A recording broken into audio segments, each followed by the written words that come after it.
Welcome to the Encouragement Engineering Podcast, where we help people combat the negativity that inundates our daily lives with a positive perspective and positive action. Today's guest is Rusty Gaillard. Rusty is a former worldwide director of finance at Apple, who followed a traditional corporate path to success from GE under Jack Welch, an MBA at Stanford, to 13 years at Apple. He left the corporate world in 2019 when his external success no longer felt like personal success. Rusty now works as a career coach with corporate leaders, business owners, and C-suite leaders ready for more personal success and looking to upgrade their success without sacrifice. Rusty lives in Silicon Valley with his wife and 15-year-old son. He's a best-selling author, speaker, musician, and an avid outdoorsman. So please welcome to the show, Rusty Gaillard. Rusty, thank you so much for taking the time today. I really appreciate it. Oh, Bob, I'm happy to be here. Looking forward to our conversation. I am too. Well, if we can, let's tell people about you. I think that's always interesting. So people get an idea of your background, of, what you went through and how you got to where you are. And just so the audience knows that's watching this, we did not call each other to coordinate our outfits. So it's a redhead thing. The blue just works well, right? Exactly. I noticed the same thing. That's funny. You mentioned it in the introduction, just that for me, I followed what I thought was just a very traditional path, because I grew up in a family where my dad put on a suit every day and went to the office, right, and worked in the same company for 35 years and was very successful. And that was the model, that was his model of success. And it became my model of success just because that's what I saw around me. And I just assumed that that's what my life would be like. And for the first many years of my career, that's what it was like. I went to big companies, I progressed, I did well, and I very much measured my personal success based on my external accomplishments. Okay. So my identity got very tied up in my work, my title, the company I'm working for, all of that. So, I would go to a party or I would meet someone new, and I felt very proud to say I worked at GE back in the day, or at Apple more recently. Right. So that was the life I was living, and it worked until it didn't. Okay. And that's big for people to realize too, that life will offer us change, and we have to be ready for that. It's not always convenient by any means, but it's always there. How did you start to realize that change? I mean, was there a feeling? Was it, tell us more about that. Was it, things going on in your life? I think you get into that more, and we'll talk about that in your book a little bit, but if you could give us a little bit of a hint of how you're, what helped you to make that big decision? Because that is a big decision. Yeah. Well, so really there's three elements to it. And I believe change comes about kind of in two ways, primarily. One is out of pain.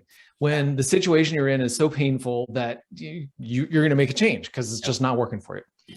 But the other reason to make a change is out of desire or pleasure or pursuing something that's important to you. And I've experienced both. So on the first side, on the pain side, when I was a director of finance at Apple, I was responsible for the global sales forecast.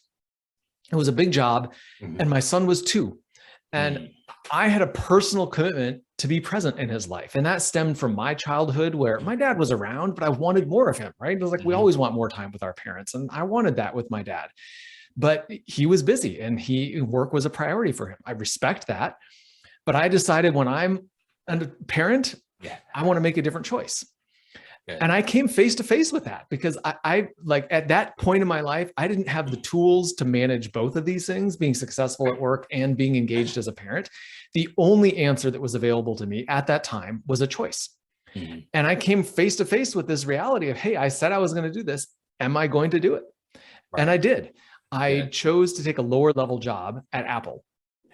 And in doing that, I had time to be present at home and all of that. But I described earlier how my identity was tied up in my job and my career success. And now all of a sudden I kind of blew that up. I shot myself in the foot because I no longer felt, I still was working at Apple. I still had a great job. And from an external standpoint, everything looked amazing. But internally, I didn't feel that anymore because I wasn't climbing the ladder anymore. I wasn't progressing. I wasn't checking the boxes.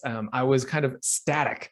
Right. So that was the first thing. And so I was pushed into that decision out of pain of feeling like I was failing at home and at work, and I had to make a choice. And so I did. Right. So that was the first degree of change. The second was getting divorced, which was a very challenging, emotionally draining process. It was painful, and I would not want anyone to have to go through that. And I wouldn't give up the learning for anything. I grew so much as a person. And so again, that was a change born out of pain, just having to navigate that experience. And one of the big takeaways I took from that is learning that when everything falls apart, I will survive. Yeah. Wow. You know, it's like we think we won't make it.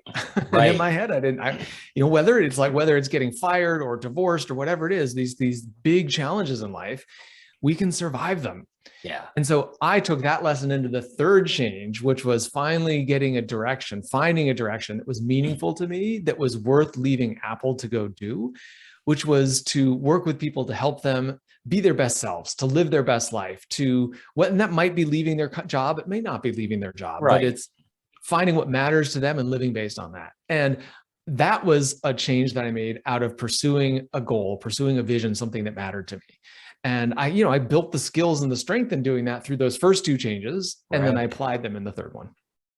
Well, and that's a great thing, because I think it's interesting. You talk about, we mentioned in your bio, helping people to upgrade success without sacrifice. Tell us how that works, because usually people think, well, if you're going to sacrifice, there's got to be pain involved. There's got to be misery. There's got to be something you're giving up. And what you're saying is, well, not necessarily. If you can fill us in how that works, because that is pretty interesting. Yeah.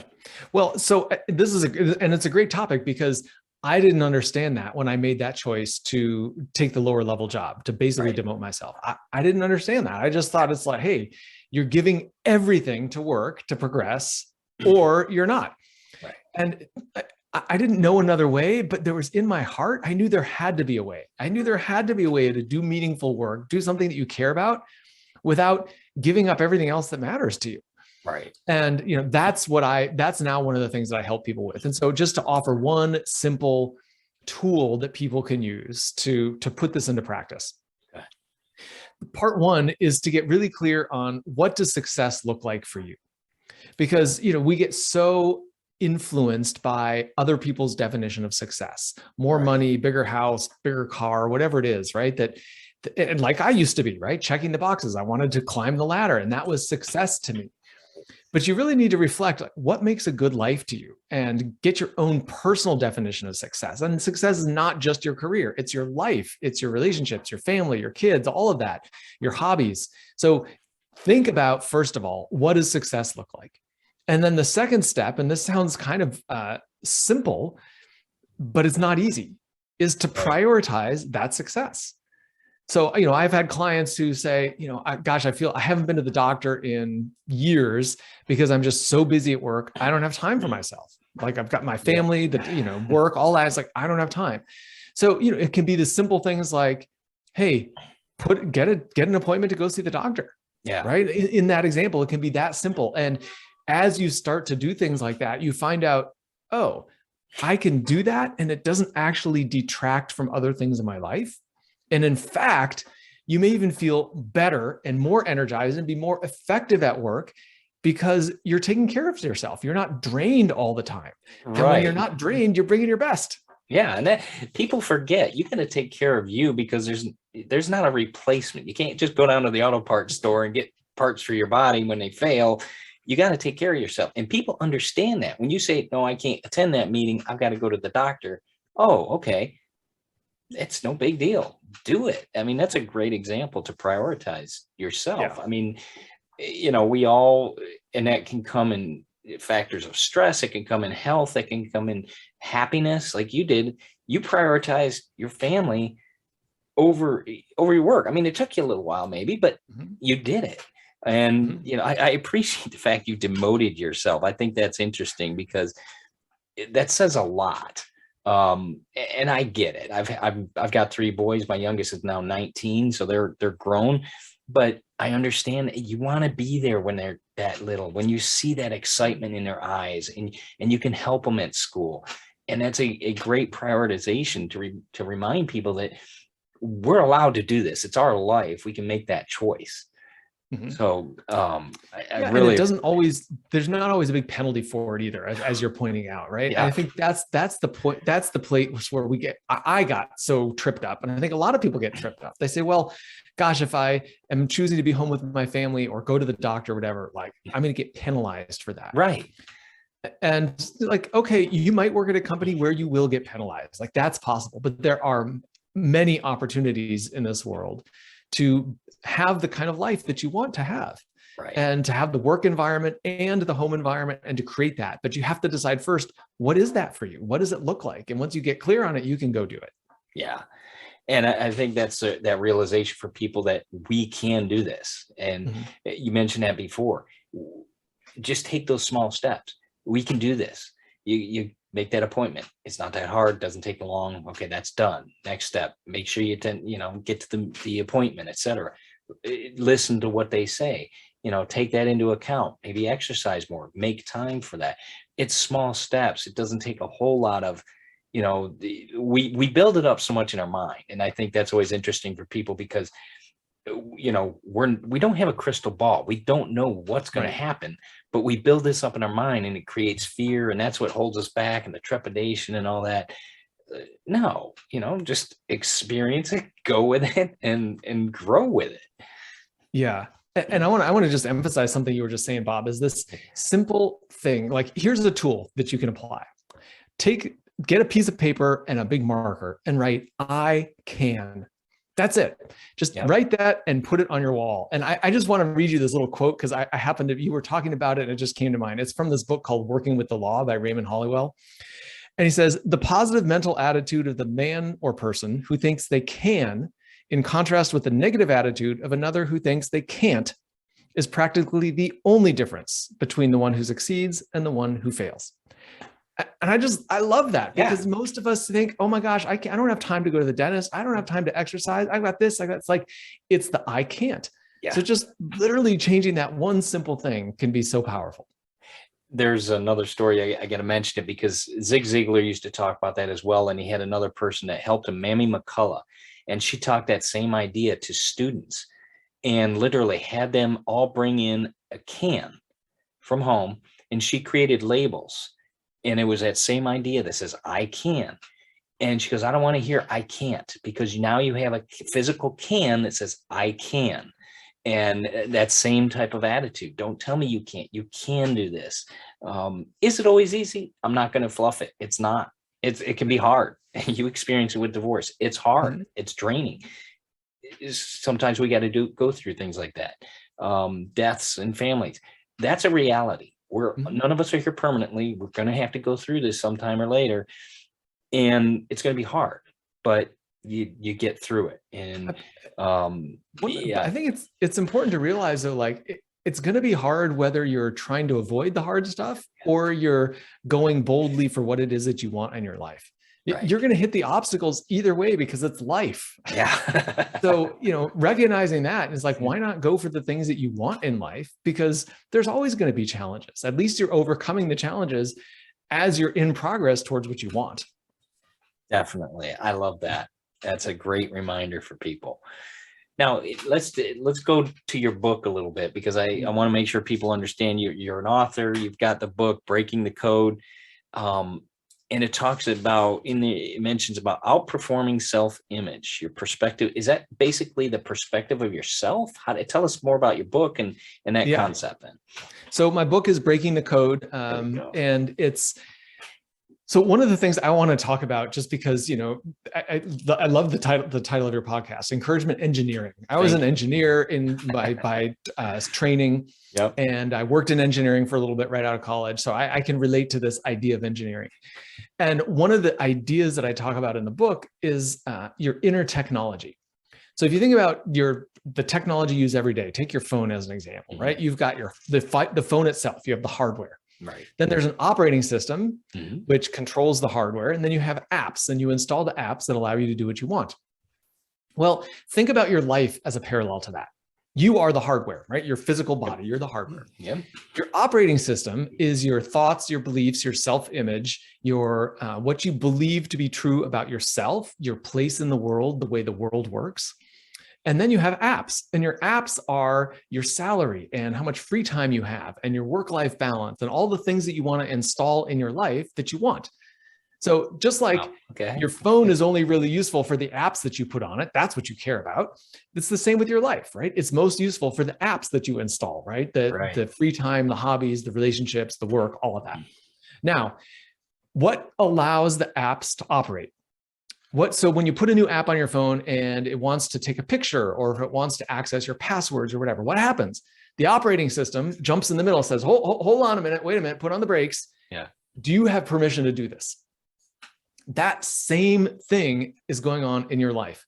If you want to put a new app in your life, let's say you wanted a job where you doubled your income. I'll just use that as a simple example, right? Most people, their operating system, their belief system, their assumptions would pop up and be like, oh, no, I don't think so. You're never going to double your income. You couldn't do that. You've only ever earned $50,000. You'll never get to 100,000, or you've only ever earned 200. You're never going to get to 400, whatever the number is. Right. It's those beliefs, your self-image, how you see yourself and your potential in the world. It's that becomes the limiting factor. It's not you. You've got amazing potential. It's the same potential as anybody you see around you. So it's not you. It's not your physical characteristics. It's your beliefs and your assumptions about what you can do. That's a great analogy. And the one thing that always run into that with, apps and all that on your phone, you always need more memory. And we need that in our life too, brain power. You're constantly learn when I always think of, was it Jim Rohn, I believe, said when when you stop learning, you start to rot. If you're ripe, if you're learning, you're growing. If you're ripe, you're rotting. So continue that learning, and that's that building that memory, like you said, in that phone, in building that more memory so you can put in more apps. That's a great analogy. I think that really resonates with people now in today's society, because everybody seems to be on their phone. I'm sure it was great like that at Apple. I get tired of seeing that. I want to see people's faces anymore. And so many times you see the top of their head and the carpal tunnel on their thumbs, right? But, yeah. Yeah. Well, and I like it as an analogy because people can relate to it, right? And, you think about upgrading. What happens when you upgrade the operating system on your phone? Sometimes you get a whole new set of capabilities that didn't exist before. And it's the same thing for you, right? It's like, you got to keep learning. You got to keep expanding. And when you do that, all of a sudden you're capable of more than you used to be capable of.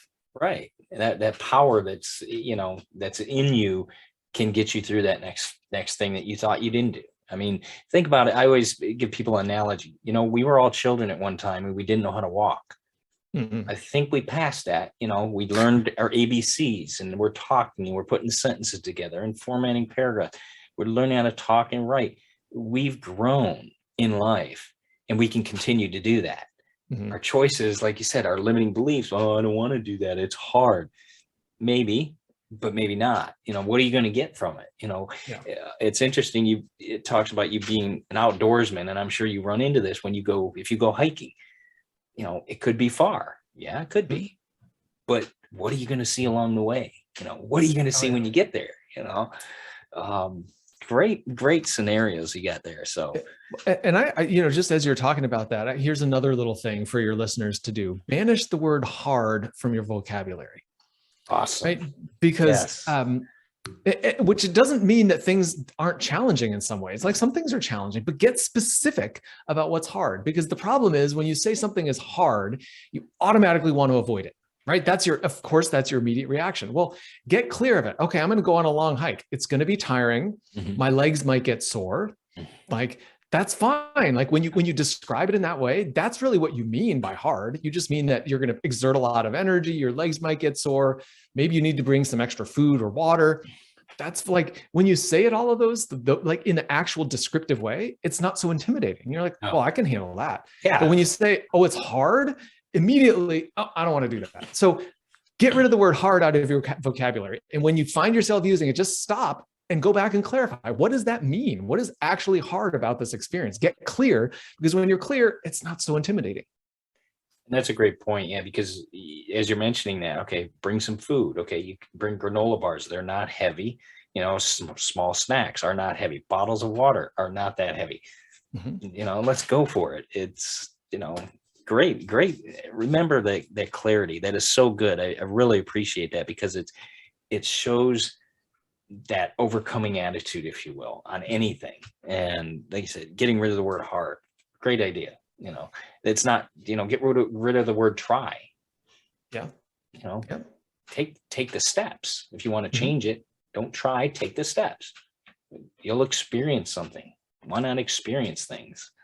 Right. And back to your example of learning to walk, learning to talk, all of that kind of thing. You don't describe a little kid as trying to walk. You describe them as learning to walk, or you describe, they're in the process of it. So it's just another way of reinforcing your point. You just get rid of the word try and just say you're doing it. You're doing it imperfectly. You're doing it at a beginner's level. That's fine, but you're still doing it. Right. I always, you see people working out in the gym or whatnot, or jogging down the street. I always have admiration for that, because no matter how fast they're going or what, they're out there doing it. They're trying it. They're going for it. They're going to do what they need to do in their life. And if that part of exercise means, walking between two mailboxes, and then, running between one, and then walking again, whatever it is, they're out there doing it. And that's a great source. So great reminders and good ideas for people. It's interesting too, that I think you leaving the corporate world, I got to key in on this for a little bit, because that's one of those things where people say, oh, you left, you left what? But it is reality. It is, that value you had for your family was higher. You wanted to do something that desire. Tell us about that transition and your mindset in doing that, because I think that's important for people to understand how to overcome things. Yeah. Well, first of all, let me say, I had some of that reaction too. Like, am I really going to do this? Am I going to leave the corporate world? Yeah. Because it's all I had known. 25 years of my career was invested that way. So to walk away was intimidating. Yeah, for sure. So I think that if you expect that it's going to be easy, you're setting yourself up for failure, because it's not easy. It's never easy. But just to recognize, it may still feel, you may feel nervous, you may feel uncomfortable, but to be willing to move forward, because moving forward is the right direction for you. So I will say, one of the very simple things that I did in this situation was, and I had multiple steps along the way. I didn't just go to my boss and say, I'm leaving, give 2 weeks notice and walk out. Right. I went in and I said, hey, I'm going to leave, and I want to give you a lot of notice. I've been here for 13 years. So I gave them 3 months of notice. And during that time, we had some discussion, and I ended up staying on for another 3 months part-time. And then at the end of those 3 months, then I left. So, walking in the first time, agreeing to go part-time, and then finally leaving, each one of those was a decision point. And each one of them, I was afraid. Right. But what I had to remind myself was, what experience do I want to create? I'm in charge of my life. What do I want? And that can be even a confusing question to answer in the short term. So one of the things I did is I imagined myself when I'm 80 years old, looking back at this phase of my life. And, I've heard it called the rocking chair test, which I love it, right? Just imagine myself on a rocking chair on a porch somewhere, reflecting on my life. Yeah. And from that perspective, I asked, what is the better decision? Is it to stay in my corporate job, which is safe and secure and predictable and all of that? Or is it to go off, take a risk, leave, and create my own business? And it was so clear for me from that perspective, as an 80-year-old, go do it. Take the risk, right? Even if I fall on my face, I can go back. I can go knock on the door and say, hey, will you take me back because it didn't work out? So I just used that rocking chair test to really help cement for me, this is the right decision. And that's what enabled me to move forward, even though I was nervous. That's a great analogy. As you say that, I can picture, you can do that now. Go to Cracker Barrel. They got those rocking chairs in the front, and just sit there and rock and try it out, So that's a great scenario to think about, because we're going to get there. So yeah, you don't want to regret. You don't want to do the woulda, coulda, shoulda. Try it now. Try while you have the ability. And, so when you were doing that, how did you, that's an excellent point, that you did it in phases, set things up. I'm sure you started to build your clientele and so forth, so you could get into that more with people as you went part-time and then off on the full-time. How was that for you? Was that nerve-wracking? I mean, building that clientele, going out there looking, I mean, how was that piece? Yeah, well, sometimes it is and sometimes it's not, to be honest with you. And I think it goes back to this, what we were talking about earlier, I can and I can't. None of us is perfect. We all slip into the I can't mindset sometimes. And when you're in that mindset, it's hard. It's hard to go out there and build your clientele. So, part of this is also noticing, right? And just learning to pay attention to yourself. Where am I right now? What's going on with me? Do I feel energized and in this, or am I running away? And I'll just, to be transparent, right before this call, I had about 45 minutes before we are recording this. And I was thinking about, what am I going to do in those 45 minutes? And there's a part of me that wanted to run away. I was like, oh, I'm just going to go, I don't know, sit on the couch and stare at the ceiling or do something. Right. Right. But then I said, a simple, kind of like a mini version of that rocking chair test. Okay. I'm clearly wanting to avoid something. What if I can shift my mindset? Hey, what if this next 45 minutes, I could do something really productive? And at the end of it, I'll feel good for having done it. Right. Right. So, a mini version of, hey, what's it going to feel like once I'm done this with this thing? I was like, I will feel much better for having done something that I feel is important. And so I deliberately shifted my mindset. I shifted away from the I can't into the I can, into a sense of possibility, into a sense of potential of all the good things that can come from it. And then I went forward and I took action. And that's a great reminder for anybody. Look at what the end goal you may get out of it. I mean, in a positive manner, not the treachery of the steps or the tasks that need to be done, but that view from the mountaintop. I often talk about that in groups, and you just talked about it there, even in a small segment of, okay, you're going to do this next 45-minute thing with the podcast, and what are you going to get out of it?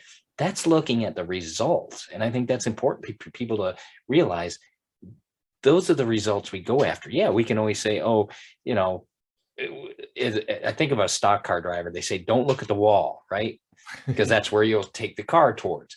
You're looking at the curve or around the other way. What are you focusing on? And you just gave a great example of it. So, a great reminder to people again.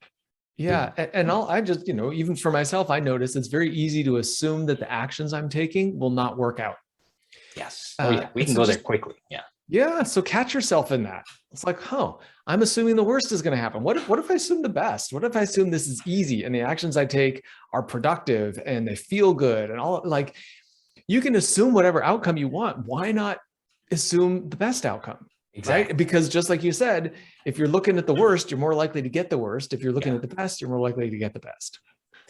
I often go back to the analogy when I was a lot younger, and you're dating, you're going after the girls, and you had it together. That's you were focused on the positive, right? You didn't think about the negative. Then when it had, I was like, oh, okay, well, I learned from that. Now I'll do this. So you got to keep that, if you will, that young, confident mindset all throughout life, no matter what you're doing.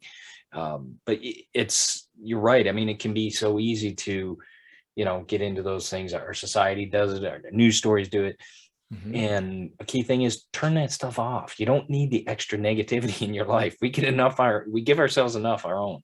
So don't add to it by, allowing others into that. Yeah. I just want to say that no one's perfect at this, right? I just gave an example of myself going down the negative mindset, how I backed myself out of that. And the reality is, it's just something you pay attention to every day, right? It's like everybody wishes that we solved it once and for all, and you never had to think about it again. But I just don't think that's human. I mean, literally, our brains are biologically wired to look for danger because that's how we stayed alive. Right. Yes. So you're never going to get out of that part of you that will always be looking for what can go wrong. So you just get better and better at paying attention to it and to shifting it and to not staying there. When you live in a world of potential and possibility, it's a very different experience. I love that. Live in the potential. I think you need a t-shirt. Live in the potential and possibilities. I like that t-shirt. Yeah. All right. I'm writing it down so you can go ahead and make it. I'll put it in the show notes for sure.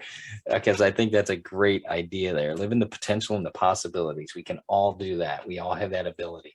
Yeah. Well, Rusty, can you tell us more about, well, you mentioned your book, Breaking the Code. Tell us a little bit of where people can find that, where they can find more about you, what you're doing. I love the energy and the excitement you have for the positiveness in life. So thank you for that. But tell us where people can find out more about you and where they can get your book, etc. Yeah. So you can find best place first of all, the book is easy to find. It's on Amazon. So it's Breaking the Code. And if you search for Breaking the Code Rusty, which is my name, it'll pop to the top of the list because there's other books with the same title. So go to Amazon for Breaking the Code Rusty. It's audiobook, it's Kindle and paperback. To find out more information about me, the two best places are on LinkedIn. So I'm active there. I post a lot of things, so you can check me out and reach out on LinkedIn and tell me that you heard me on this podcast, you heard our conversation, and you're reaching out. You can also check out my website. It's Silicon Valley Dream Builders, svdreambuilders.com, svdreambuilders.com. And it's got my contact info. So pull it up, drop me an email, say hello, say how you heard about it, and say what you liked. I love to meet you and talk to you and get to know you. Rusty, thank you so much for that. We're going to have all that in the show notes because I want to make sure people get that. I know after I get off here, I'm going to get the audiobook so I can listen to that on my drives. I really appreciate that because I love the concept you talk about in that book. So I'm looking forward to that. And, I want to thank you for taking the time today to be a guest on the Encouragement Engineering Podcast. I really appreciate what you're offering people. Keep up the great work. Keep up the positive attitude. Our world needs it. So continue to be that bright, shining light. So thank you so much, Rusty. Thanks, Bob. It was great. You have a great one.